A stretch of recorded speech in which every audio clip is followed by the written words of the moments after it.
तो अब कर लेते हैं इस कार का 0 to 100 और लॉन्च कर दिया। ये रियर व्हील ड्राइव की तरह ही चलती है। आप देखो इस जगह पे, आप देखो एक हल्की सी आवाज, बिल्कुल एक स्पोर्ट्स कार वाली फीलिंग आएगी। एक प्रॉब्लम इस कार में जो है वो मैं बताऊंगा।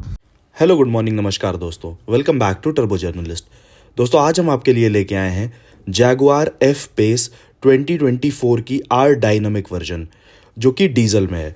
तो सबसे पहले इसके फ्रंट लुक से स्टार्ट करते हैं। फ्रंट जैसे कि हम देख सकते हैं यहाँ पे ये दो इसकी हेडलाइट्स दी हुई हैं, लो और हाई बीम। ये एलईडी यूनिट है। यहाँ डीआरएल आप देख सकते हो, और ये जैगुआर एलईडी टेक्नोलॉजी के साथ इसकी हेडलाइट्स आती हैं। यहाँ पे हेडलाइट वॉशर आपको देखने को मिलेगा। नीचे आपको एक ये मेश देखने को मिलेगी, ग्रिल टाइप की, नॉन फंक्शनल है, बट ये साइड में इसके एयर कर्टेन ये फंक्शनल है। और उसके नीचे हम यहाँ देखें तो ये कॉर्नरिंग लैंप आपको इधर देखने को मिलता है, जो कि बहुत अच्छी तरह से प्लेस किया गया है। साथ में ये एक पियानो ब्लैक का। उसके बाद फिर ये ग्रिल की बात करें तो 360 डिग्री कैमरा, सेंटर में ये जैगुआर का लोगो, और एक ये बड़ी सी आपको एक ग्रिल दिखेगी जो बहुत 3D डिज़ाइन में आप देख सकते हो यहाँ पे है। यहाँ पे आर डायनामिक की बैजिंग आपको इसमें देखने को मिल जाती है, एम्बॉस्ड। फ्रंट से जो लुक है कार का वो काफ़ी अच्छा है, मतलब देखने में काफ़ी बड़ी लगती है कार। और यहाँ जो ये क्रट्स एंड क्रीसेस हैं इसके बोनेट पे, ये इसको एक अच्छा सा मस्कुलर एलिमेंट इसमें ऐड कर देते हैं कार की मस्कुलरिटी में। साइड में बात करें तो ये एलिमेंट आप फेंडर पे देख सकते हो, ब्रश्ड एल्यूमिनियम का जैगुआर के लोगो के साथ यहाँ पे, और एक ही इसमें बीच में सेंटर में प्लास्टिक दिया हुआ है। टायर प्रोफाइल की बात करें तो टायर काफ़ी बड़े साइज़ के हैं यहाँ पे। 255 R19 यानी 19 इंच के अलॉय व्हील्स हैं, और काफ़ी अच्छी लुक देते हैं ये कार को। साइड प्रोफाइल से कार की बात करें तो कार देखने में बहुत ही अच्छी लगती है साइड से। एक ये कूपे डिज़ाइन आप देख सकते हो कार में, ये आपको देखने को मिलता है यहाँ पे। और उसके बाद ORVMs की बात करें तो बॉडी कलर्ड ORVMs, नीचे ये 360 डिग्री कैमरा आप इसमें इनबिल्ट देख सकते हो, टर्न इंडिकेटर्स के साथ में। और यहाँ डोर हैंडल की बात करें तो ये रिक्वेस्ट सेंसर इसमें आते हैं ऑल 4 डोर्स में। और जैसे कि अभी टच करने पे आप देखा, ये लॉक और अनलॉक इस तरह से हम इसको कर सकते हैं, चाबी आपके पॉकेट में होने के बाद भी। रियर से बात करें तो ये आप एक फॉल बैक डिज़ाइन यहाँ पे रूफ का आप देख सकते हो इस तरह से।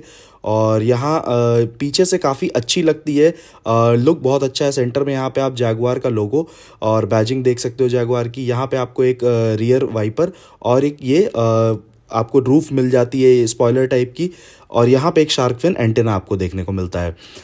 इसकी आप यहाँ पे नीचे कैमरा देख सकते हो, जो कि आपका रिवर्स कैमरा है। नीचे की बात करें तो ये पार्किंग सेंसर्स दिए गए हैं all the way left to right, सारे एंगल को कवर करते हुए। और यहाँ पे आप देखिए तो एक ये नीचे रिफ्लेक्टर भी दिया हुआ है। बूट की बात करें यहाँ पे तो बूट इसका ऑटोमेटिक है। जैसे कि अभी कार को अनलॉक करते हैं, अनलॉक करने के बाद वन टच यहाँ पे बटन है, आप उस बटन को प्रेस करो और ये बूट अपने आप अनलॉक हो जाता है। और हाइड्रोलिक पावर्ड बूट है। बूट स्पेस की बात करें तो काफ़ी अच्छी 650 लीटर्स की बूट स्पेस यहाँ पे लगेज हैंडलिंग के वगैरह की जगह दी हुई है यहाँ पे। और इसको अगर आप डाउन कर दो तो 1750 लीटर्स की बूट स्पेस आपको मिल जाती है यहाँ पे। 12 वोल्ट का चार्जिंग सॉकेट भी आपको यहाँ पे देखने को मिल जाएगा। तो ओवरऑल एक अच्छी जगह है, आप सारा सामान यहाँ पे, अच्छी खासी ट्रिप का सामान आप यहाँ पे रख सकते हो। और यहाँ स्पेस सेवर टायर यहाँ पे ऑफर किया जाता है आपको इसमें। और यहाँ किसी भी तरह का अलॉय जैसे कि आप देख सकते हो नहीं मिलता है आपको। तो यहाँ पे एक तरह की कॉस्ट कटिंग की गई है। पार्शल शेल्फ ट्रे आप देख सकते हो यहाँ पे आपको मिलता है। बूट को बंद करते हैं और चलते हैं दोस्तों फिर अब कार के अंदर और बात करते हैं कार के इंटीरियर की। तो अभी हम आ गए हैं कार के अंदर, और सबसे पहले मैं आपको ये अनलॉक करके दिखाता हूँ। ये दोनों मिरर्स आपको ऑटो अनफोल्ड इसमें मिलते हैं। अनलॉक होते ही ये देखो, आप मिरर से अनलॉक हो गए। यहाँ पे आप इंस्ट्रूमेंट क्लस्टर में एक एनिमेशन देख सकते हो, यहाँ पे आप एक एनिमेशन देख सकते हो जो बन के आता है। उसके बाद जैसे ही हम इसको स्टार्ट पे, यहाँ स्टार्ट बटन पे क्लिक करेंगे, आप देखोगे ये स्टीयरिंग एडजस्ट हो जाती है, और इस सीट के साथ ये सीट थोड़ी ऊपर आपकी ओरिजिनल पोजीशन में आ जाती है। ये स्टीयरिंग नीचे आ जाती है आपकी ओरिजिनल पोजीशन में। उसके बाद स्टीयरिंग व्हील से स्टार्ट करें सबसे पहले, तो ये full leather wrapped steering wheel है, बिल्कुल राउंड है, किसी भी तरह का कोई फ्लैट बॉटम यहाँ पे नहीं दिया हुआ है। सेंटर में आपको ये ब्रश्ड एल्यूमिनियम में जैगुआर का लोगो देखने को मिलता है। ये सारे आपके ये हैप्टिक टच कंट्रोल्स हैं यहाँ पे, और ये हैप्टिक फीडबैक देते हैं इस जगह पे। यहाँ पे जो इस साइड आप कंट्रोल्स देख पा रहे हो, ये instrument cluster controls plus music controls हैं। और राइट में आप ये क्रूज कंट्रोल से रिलेटेड सारे कंट्रोल्स यहाँ पे देख सकते हो। इस जगह पे अगर आप देख सकते हो तो ये एक ब्लैक डाउट या फिर आप कह सकते हो कि नॉन इल्यूमिनेटेड ये एरिया दिया हुआ है। ये सारी जो ब्रिटेन में मॉडल्स आती हैं, ब्रिटेन में इस कार के 50 से ज़्यादा वेरिएंट्स आते हैं, ये उनमें है, जैसे लेन कीप असिस्ट, और यहाँ पे आप देख सकते हो हीटेड स्टीयरिंग व्हील का है।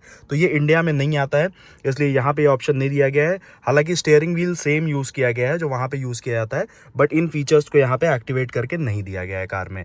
उसके बाद यहाँ पे बात करें तो ये आपको पेडल शिफ्टर्स मिलते हैं, और ये बहुत ही प्रीमियम लगते हैं पेडल शिफ्टर्स, क्योंकि ये फुल मेटल के बने हुए हैं पेडल शिफ्टर्स। यहाँ पे इस साइड आपको ये हेडलाइट के कंट्रोल्स देखने को मिलते हैं, इस साइड वाइपर के कंट्रोल्स यहाँ पे देखने को मिलते हैं। नीचे की बात करें यहाँ पे तो आपको बूट ओपन करने के लिए यहाँ पे और ब्राइटनेस कंट्रोल करने के लिए यहाँ पे स्विच देखने को मिलता है। इस साइड लॉक अनलॉक का बटन यहाँ पे दिया हुआ है। ये सब कुछ आपको या तो ब्रश्ड एल्यूमिनियम या तो स्टेनलेस स्टील में फिनिश्ड मिलेगा। और इस जगह पे आप देख सकते हो आरवीएम के कंट्रोल्स दिए हुए हैं, प्लस विंडो के कंट्रोल्स दिए हुए हैं। ये सारी चीज़ आपकी रेड ट्रीटमेंट है, आपका फुल लेदर ट्रीटमेंट है। और ये सब चीज़, ये ब्लैक, ये स्टिचिंग वगैरह आप देख सकते हो उसके ऊपर, ये फुल लेदर है। किसी भी तरह का मतलब लेदर का ज़्यादा यूज़ किया गया है, प्रीमियम क्वालिटी के मटेरियल दिए गए हैं कार को अंदर से बैठ के बहुत ज़्यादा प्रीमियम फील देने के लिए। बहुत अच्छे मटेरियल का यहाँ पे यूज़ किया गया है इसमें। अब इंस्ट्रूमेंट क्लस्टर से बात कर लें तो बहुत सारी चीज़ें हैं इसमें इंस्ट्रूमेंट क्लस्टर में।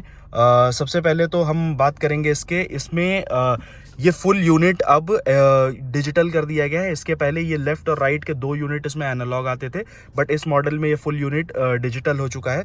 आप व्यू यहाँ से चेंज कर सकते हो, बहुत सारे फीचर्स आते हैं इसमें, जैसे कि यहाँ पे मैंने ये वाला बटन आपको यूज़ करना पड़ेगा यहाँ पे कंट्रोल करने के लिए। और जैसे कि आप देख सकते हो यहाँ पे डिस्प्ले लेआउट में आप जाके ये डिस्प्ले लेआउट में आप जाके यहाँ पे 1 डायल या 2 डायल मोड में अगर आप इसको करोगे तो ये 2 डायल मोड में इस तरह से चेंज हो जाएगा आपका। और लेफ़्ट और राइट में आ जाएगा आपका ये आरपीएम, राइट में आ जाएगा, लेफ़्ट में आपका ये स्पीडोमीटर आ जाएगा, और सेंटर में आपके ट्रिप की इन्फॉर्मेशन आ जाएगी।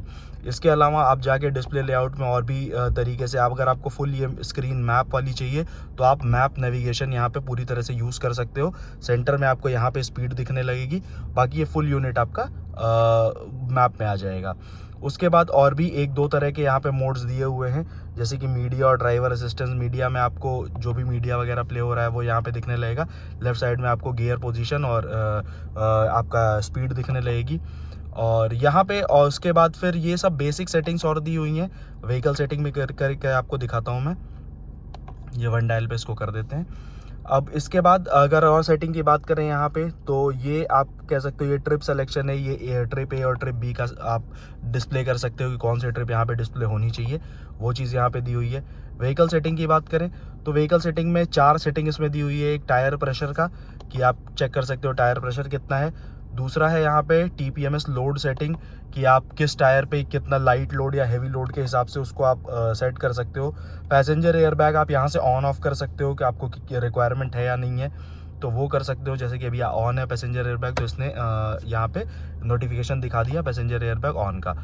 उसके बाद अगली चीज़ आप यहाँ पे कर सकते हो एक वार्निंग्स का शो करने के लिए, कि जैसे ये वार्निंग अभी शो हुई है आपको, ये शो करे या ना करे।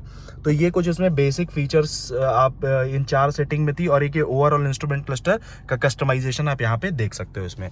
बात करें अब यहाँ पे सेंटर इसकी स्क्रीन की, और इसमें आप जैसे कि देख सकते हो ये इसका काफ़ी अच्छा एक वाइड स्क्रीन आप कह सकते हो यूज़ की गई है यहाँ पे। और टच रिस्पॉन्स भी काफ़ी अच्छा है यूज़ करने में, मतलब किसी भी तरह का कोई लैग नहीं आता है। और इसके फीचर्स क्या हैं, अब बेसिकली इसमें ये सारी ऐप्स दी हुई हैं यूज़ करने के लिए। यहाँ से आप अपना नेविगेशन देख सकते हो, और उसके बाद फिर नेविगेशन के बाद आप यहाँ पे जाके आपके अकाउंट, मतलब कौन कौन कार ड्राइव करता है उसका पर्टिकुलर अकाउंट, उसकी सेटिंग, स्टीयरिंग और सीट वगैरह की आप सेट कर सकते हो। ये सीट्स में आप जाके, ये इसमें हीटेड सीट्स आती हैं दोनों साइड में। ये वेंटिलेटेड सीट्स हैं बट कूल्ड नहीं है, ये हीटेड सीट्स हैं यहाँ पे।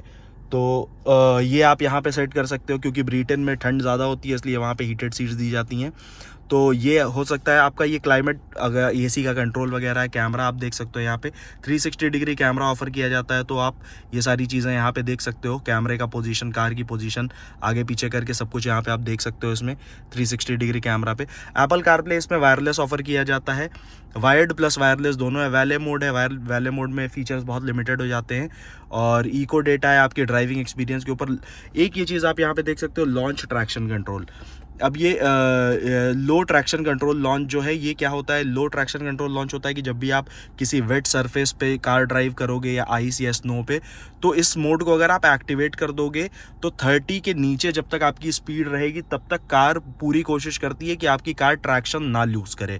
अगर आपका व्हील स्पिन ज़्यादा हो रहा है तो आप डेफिनेटली इस मोड को एक्टिवेट करके और 30 की स्पीड तक ड्राइव कर सकते हो, ताकि आपको प्रॉपर ट्रैक्शन मिलता रहे कार में। और जैसे ही 30 के ऊपर स्पीड जाएगी ये मोड अपने आप डीएक्टिवेट हो जाता है।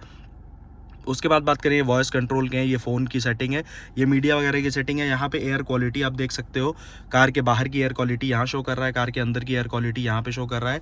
ये प्यूरीफाई, CO2, आयन, ये सारी चीज़ें यहाँ पे दिखाता है, जो कि एक बहुत अच्छी चीज़ है आज के टाइम पे तो स्पेशली। और उसके बाद ये ऑल सरफेस इंफॉर्मेशन है यहाँ पे कि ये आपका बेसिकली ये कार जो है ये ऑल व्हील ड्राइव है, बट मैक्सिमम पावर अगर आप चलते रहते हो तो रियर व्हील में चैनल होता रहता है। 70-80% ऑफ द टाइम्स जो पावर है वो रियर व्हील में चैनल होता रहता है। बट जैसे ही कार को फील होगा कि कार को तो लोड पुल करने की ज़रूरत है या फिर चारों व्हील्स में इक्वल पावर डिस्ट्रीब्यूट करना है, वो कंप्यूटर ऑटोमेटिकली कैलकुलेट करके इसको पावर दे देता है, और इसमें और किसी भी तरह का कोई इशू नहीं होता है। ये जैगुआर डायनेमिक कंट्रोल है, यहाँ पे जैगुआर ड्राइव कंट्रोल मोड है यहाँ पे। तो ये Jaguar drive control modes basically वही हैं यहाँ पे, जो मोड्स हम आइस स्नो और या ये सारी चीज़ों में यूज़ करते हैं, रेन, आइस, स्नो। और ये इसके ऊपर आप देखोगे इको मोड है और कंफर्ट मोड है, डायनेमिक मोड है। तो ये सारी चीज़ें जो बेसिकली ड्राइव मोड्स होते हैं वो यहाँ पे दिए हुए हैं। व्हीकल सेटिंग की बात करें हम, तो व्हीकल सेटिंग में कुछ ये क्विक ऐड सेटिंग्स होती हैं जिनको आप मतलब वन फिंगर टच पे यूज़ करना चाहते हो तो वो चीज़ें आप यहाँ पे सेट कर सकते हो। उसके बाद ये ऑडियो की सेटिंग है, आप अपने गाने वगैरह की सेटिंग यहाँ पे कर सकते हो स्पीकर्स की। ऑल सेटिंग्स में आप जाओगे तो ये सारी व्हीकल की सेटिंग आ गई, जैसे कि कनेक्टिविटी में आप एप्पल कार प्ले, आप मोबाइल डेटा, इसके अंदर जो सिम कार्ड दिया हुआ है आप डायरेक्टली उससे डेटा यूज़ कर सकते हो, वाईफाई से कनेक्ट कर सकते हो एक्सटर्नल। ये व्हीकल सेटिंग में आप जाओगे तो ये सारी driver assistance information, cabin lightning, convenience, exterior lighting, ये सारी सेटिंग यहाँ पे दी हुई है। जनरल में आपकी ये सिस्टम रीस्टोर वगैरह करने की, फैक्ट्री सेटिंग वगैरह रीस्टोर करने की, डिस्प्ले में आप जाओगे तो यहाँ पे थीम वगैरह आप कैसी चाहते हो कि ऑटो थीम रहे, वाइट रहे, ब्लैक रहे, तो ये चीज़ आप सेलेक्ट कर सकते हो यहाँ पे। और ये वही कुछ बेसिक सेटिंग्स हैं जिनकी ऐप्स तो मैंने ये आपको दिखाई दी, ये सारी ऐप्स वही हैं जो यहाँ पे हम देख सकते हैं। ये सारी ऐप्स जो हैं इनकी सेटिंग वहाँ पे दी हुई है। तो ये एक बहुत अच्छा, मैं कहूँगा मतलब जितने फीचर्स आपको चाहिए उतने फीचर्स आपके पास हैं यहाँ पे, और बहुत ज़्यादा मतलब मिनिमलिस्टिक तरीके से इसको यहाँ पे दिया गया है कि आपका अटेंशन डिस्ट्रैक्ट ना हो बार बार इसको यूज़ करने में। उसके बाद नीचे बात करें हम, तो नीचे सबसे पहले आप देख सकते हो यहाँ पे लिखा हुआ है established 1935 Jaguar Coventry. Coventry Britain की एक सिटी है जहाँ पे जैगुआर स्टैब्लिश हुई थी, 1935 में स्टैब्लिश हुई थी। तो ये एक बहुत अच्छा, बहुत प्रीमियम एलिमेंट जैगुआर ने इसमें ऐड किया हुआ है जो देख के बहुत अच्छा लगता है। उसके बाद ये आपके एसी के कंट्रोल्स यहाँ पे दिए हुए हैं, ऑटो क्लाइमेट कंट्रोल, एसी, ये सारे जो है ये हैप्टिक कंट्रोल हैं ये इस जगह पे। और ये जैसे हैप्टिक टच यहाँ पे दिया हुआ है तो उस हिसाब से आप इसको कंट्रोल कर सकते हो।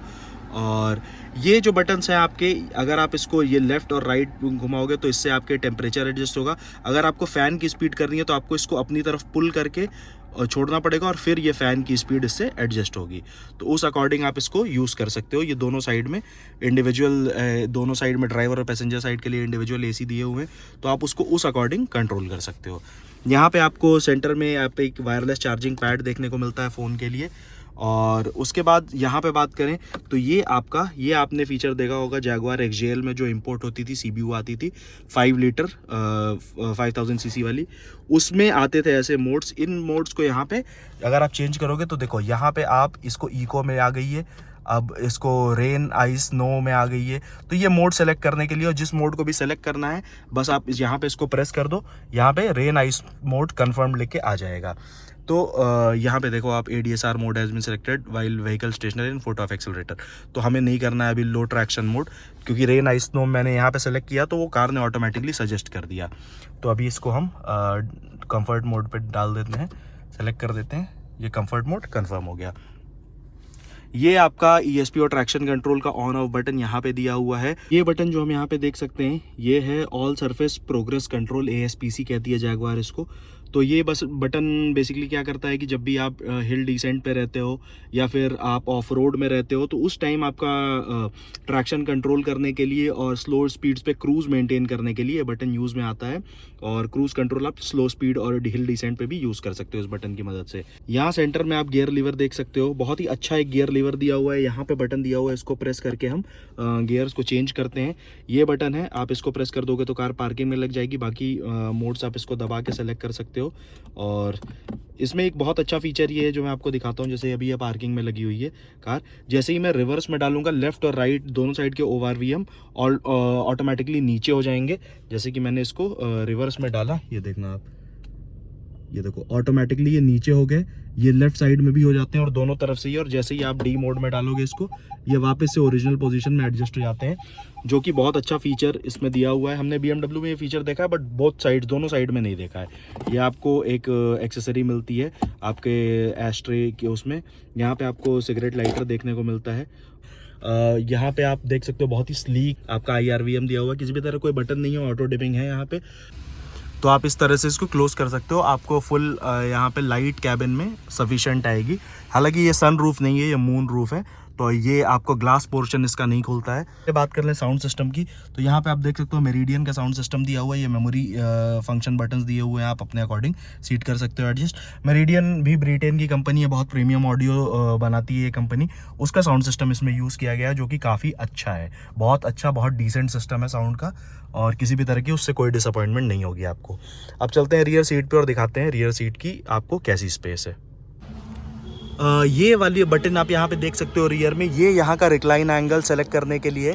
इसको आप जब भी सेलेक्ट करोगे तो एक ये वाली आपकी सीट या उधर वाली सीट फ्रंट या बैक रिक्लाइन पोजीशन अपनी सेट कर लेती है। तो उसको सेट करने के लिए ये बटन यहाँ पे दिया हुआ है। तो अभी हम आ गए हैं रियर सीट पे। रियर सीट, ये फ्रंट सीट मेरे अकॉर्डिंग एडजस्टेड है। मेरी हाइट 5'11" है, तो उस अकॉर्डिंग एडजस्टेड है। उसके बाद भी मुझे सफिशिएंट यहाँ पे लेग रूम और थाई सपोर्ट भी अच्छा मिल रहा है, सफिशिएंट यहाँ पे मिल रहा है। ये चीज़ जो है आपको काफ़ी इम्प्रेस कर देगी पीछे बैठने पे, क्योंकि आपको बाहर से देखने में बिल्कुल भी नहीं लगेगा कि जैगवार के अंदर इतनी स्पेस होगी। बट हाँ, अंदर बैठने में आपको प्रॉपर यहाँ पे हेडरूम देखने को मिलता है और प्रॉपर जगह मिलती है। इसमें आराम से पीछे 3 लोग बैठ सकते हैं, बट अगर बैठना है तो 2 लोग कंफर्टेबली बैठेंगे। किसी भी तरह की कोई भी प्रॉब्लम नहीं होगी यहाँ कंफर्टेबली बैठने में पीछे, जो कि बहुत अच्छी चीज़ है। यहाँ पे सेंटर में आपको यहाँ पे आर्मरेस्ट भी मिलता है कप होल्डर्स के साथ, तो आप आराम से अपनी ड्राइव पीछे बैठ के एंजॉय कर सकते हो। और एक ये बहुत कंफर्टेबल जगह है बैठने के लिए कार में। पीछे आप आराम से बैठ सकते हो, आपको फुल अच्छा व्यू भी यहाँ से मिलता है देखने को। तो किसी भी तरह की पीछे बैठने में कोई प्रॉब्लम नहीं होगी यहाँ पे। तो चलते हैं अब कार की ड्राइविंग सीट पे और बात करते हैं कार की ड्राइविंग की और कार के इंजन की। तो अब कर लेते हैं इस कार का 0 to 100। सबसे पहले ट्रैक्शन कंट्रोल ऑफ करते हैं। Traction control of, gear box को डालते हैं स्पोर्ट्स मोड में यहाँ पे, और मोड को लगाते हैं हम डायनामिक में। Dynamic mode confirm. उसके बाद हम रेव करेंगे मोटर को। Left foot on the brake, right foot on the accelerator, revving the motor और लॉन्च कर दिया। बहुत ही अग्रेसिव लॉन्च है, बहुत ही अग्रेसिव लॉन्च है कार का। तो दोस्तों आप बात कर लेते हैं कार के ड्राइविंग की। कार की ड्राइविंग से सबसे पहले स्टार्ट करते हैं कार के इंजन से। इस कार में आपको 2 लीटर का इंजीनियम डीजल इंजन मिलता है, जो कि आप सारी land rover, range rover, Jaguar या फिर टाटा ग्रुप के अंदर देख सकते हो। इंजन वो इंजीनियम वो यूज़ किया जाता है इसमें। इंजन प्रोड्यूस करता है 201 horse power, 201 horse power plus 430 newton meters का टॉर्क प्रोड्यूस करता है ये इंजन। और काफ़ी अच्छा टॉर्क बैंड है इस इंजन का। एज लो एज 3250 RPM पे ही आपको मैक्सिमम टॉर्क डिलीवर कर देता है ये इंजन। और चलाने में अगर आप इस इंजन की बात करो तो इस इंजन में आपको कभी भी किसी भी तरह कोई शिकायत नहीं मिलेगी पावर डिलीवरी के मामले में। पावर डिलीवरी आप लीनियर नहीं कह सकते हो, बहुत अग्रेसिव पावर डिलीवरी है इस कार की। हालांकि 201 हॉर्स पावर है, तो आपको देखने में लगेगा कि इस साइज़ की कार के लिए अंडर पावर्ड है, बट ऐसा बिल्कुल भी नहीं है। बहुत अग्रेसिवली पावर डिलीवर करता है। और जो ये कार है ऑल व्हील ड्राइव, तो जो मैक्सिमम पावर है वो इनिशियली जब आप कार को ड्राइव करोगे नॉर्मल रोड कंडीशंस में, तो 70% से 80% ऑफ द टाइम आपका जो पावर है वो रियर व्हील में चैनल होता रहता है। और जब कार को फील होगा कि नहीं ऑल व्हील ड्राइव की ज़रूरत है, तो वो within milliseconds drive train पे स्विच कर देता है ऑल व्हील ड्राइव पे, और जिस व्हील को भी जितने पावर की रिक्वायरमेंट होती है वो उस अकॉर्डिंग स्विच हो जाता है। तो ये आप ओवरऑल कह सकते हो मैकेनिज्म बहुत अच्छा है, but maximum of the time ये रियर व्हील ड्राइव की तरह ही चलती है, और लेकिन आपको कभी भी फील नहीं होगा ये चलाने में। और ऑल व्हील ड्राइव होने की वजह से आपको इसमें ट्रैक्शन बहुत अच्छा मिलता है, बहुत अच्छी तरीके का ऑल व्हील ड्राइव सिस्टम इस कार का है। तो ट्रैक्शन जो कि है आपको हर कंडीशन में बहुत अच्छा मिलता है। उसके बाद बात करें कार के सस्पेंशन की। कार का सस्पेंशन ना ही बहुत सॉफ्टर साइड पे है और ना बहुत स्टिफ साइड पे है, बहुत ही बैलेंस सस्पेंशन है कि छोटे मोटे और मीडियम साइज के पॉटहोल्स आपको नहीं पता चलेंगे कार में चलाने में। कंफर्ट में मतलब किसी भी तरह की कोई प्रॉब्लम नहीं होगी आपको ये नहीं लगेगा कि सस्पेंशन बहुत हार्ड है तो अंदर बहुत ज़्यादा झटके या गड्ढे में जाने पे प्रॉब्लम हो रही है। ऐसा कुछ भी नहीं होता है इस कार में, इतने बैलेंस तरीके से सस्पेंशन ट्यून किया है। और हाँ, वहीं जब आप हाई स्पीड पे चल रहे हो तो आपको बिल्कुल भी ये नहीं फील होगा कि कार में बॉडी रोल बहुत ज़्यादा है या आपको प्रॉब्लम हो रही है हाई स्पीड कॉर्नरिंग वगैरह करने में। उस हिसाब से भी सस्पेंशन बहुत अच्छे से ट्यून किए गए हैं, जो कि आपको एक अच्छी स्टेबिलिटी प्रोवाइड करता है, अच्छी हैंडलिंग प्रोवाइड करता है। तो सस्पेंशन की वजह से इस कार की हैंडलिंग भी बहुत अच्छी हो जाती है, और स्टीयरिंग व्हील का प्रिसिशन बहुत अच्छा है चलाने में। आपको बिल्कुल BMW के लेवल का स्टीयरिंग प्रिसिशन इस कार में मिलता है, जो मैंने चला के इस कार को फील किया है। ओवरऑल आप कह सकते हो कि ये फन टू ड्राइव मशीन है, बहुत अच्छी चलती है कार को। आपको किसी भी तरह पे कहीं पे भी पावर की कमी महसूस नहीं होगी। हालांकि एक चीज़ मुझे इसमें लगती है कि जब भी ये डायनामिक मोड में रहती है तो आप जब भी फ्लोर करोगे एक्सेलरेटर को, तो आपको अलग से एक हल्का सा साउंड मुझे लगता है यहाँ स्पीकर से ये कार प्रोड्यूस करती है, क्योंकि इंजन इंसुलेशन इतना अच्छा है कि कार के अंदर बहुत ज़्यादा आवाज़ इंजन की आती नहीं है। तो जब भी आप फ्लोर करोगे मुझे लगता है एक हल्का सा उसमें एलिमेंट यहाँ स्पीकर से भी आता है, जो कि आप इको या कंफर्ट मोड में ड्राइव करके अगर फ्लोर करते हो एक्सेलरेटर तो वो चीज़ नहीं होती है यहाँ पे। तो मुझे ऐसा लगता है कि हो सकता है जैसे भी मैंने फ्लोर किया, आप देखो इस जगह पे आप देखो एक हल्की सी आवाज़ आपको देखने को मिलेगी यहाँ पे। तो ये मुझे लगता है कि हो सकता है जैगुआर ने एक एलिमेंट ऐड किया हो इसमें, क्योंकि मुझे दोनों साउंड्स में थोड़ा सा फ़र्क लगा इसमें। इंजन की आवाज़ अंदर नहीं आती है, जैसे कि मैंने बताया इंसुलेशन बहुत अच्छा है। डीजल इंजन होने के बाद भी बहुत मिनिमल सी साउंड आपको देखने को मिलेगी, और अगर आप ऑडियो वगैरह सुन रहे हो तो वो भी आपको नहीं मिलेगी। ओवरऑल बहुत कंफर्टेबल जगह है ये अंदर बैठने के लिए। इसमें आप बैठोगे तो आपको बिल्कुल एक स्पोर्ट्स कार वाली फीलिंग आएगी। इसका इंटीरियर इस तरह से डिज़ाइन किया गया है, स्टीयरिंग व्हील इस तरह से बनाया गया है कि आप इस कार को ड्राइव करोगे तो आपको एक आप कहते हो कि एक मजेस्टिक फीलिंग आएगी कार को चलाने की, और बहुत एंजॉय करने वाले हो आप इस कार को चला के। तो ओवरऑल ये बहुत अच्छी एर्गोनॉमिक्स बहुत अच्छे हैं, रीचेबिलिटी वगैरह बहुत अच्छी है कार की। और ये स्क्रीन जो कि है ये आप देखोगे अगर ऐसे हल्की सी कर्व्ड है, तो वो कर्व्ड होने की वजह से आपको जो विजन आपका है वो बहुत अच्छा लगता है, आपको रिफ्लेक्शन बहुत ज़्यादा देखने को नहीं मिलती है। एक प्रॉब्लम इस कार में जो है वो मैं बताऊँगा कि ये जो पार्ट है इसका, ये ब्रश्ड एल्यूमिनियम टाइप का पार्ट है आप कह सकते हो। तो जब भी आप इस पर डायरेक्ट सनलाइट अगर सनरूफ से यहाँ पे पड़ रही है तो ये बिल्कुल आपकी आंख में एकदम ग्लेयर आता है इसका, और वो चीज़ आप अवॉइड नहीं कर सकते हो। तो उससे अच्छा है कि आप सन ग्लासेस पहन के इस कार को अगर चला रहे हो तो वो चीज़ डेफिनेटली आपको हेल्प करेगी, क्योंकि ये अगर बहुत ज़्यादा लाइट इस पर डायरेक्टली पड़ रही है तो ये रिफ्लेक्ट भी बहुत ज़्यादा लाइट करता है। तो वो एक छोटी सी प्रॉब्लम मुझे लगी इस कार में। और साउंड सिस्टम भी इसका अच्छा है, मेरिडियन का साउंड सिस्टम यहाँ पे दिया हुआ है, और बहुत अच्छा नहीं है जिस प्राइस पॉइंट पे आती है, और बहुत अच्छे अच्छे साउंड सिस्टम्स ऑफर किए जाते हैं। बट हाँ ठीक है, डिसेंट है। बट ओवरऑल आप कह सकते हो कि एक ये अच्छा पैकेज है लेने के लिए जिस प्राइस में आ रही है। डीजल इंजन के साथ आ रही है, सबसे पॉजिटिव चीज़ ये है। तो आप डेफिनेटली इस कार को ट्राई कर सकते हो। तो दोस्तों ये थी मेरी वीडियो जैगुआर F-Pace 2024 डीजल आया डायनामिक की। उम्मीद करता हूँ वीडियो आपको पसंद आई हो। वीडियो आपको पसंद आई हो तो लाइक करिए, शेयर करिए, सब्सक्राइब करिए, और मिलते हैं दोस्तों नेक्स्ट वीडियो में। तब तक के लिए drive safe, ride safe, stay safe. Thank you.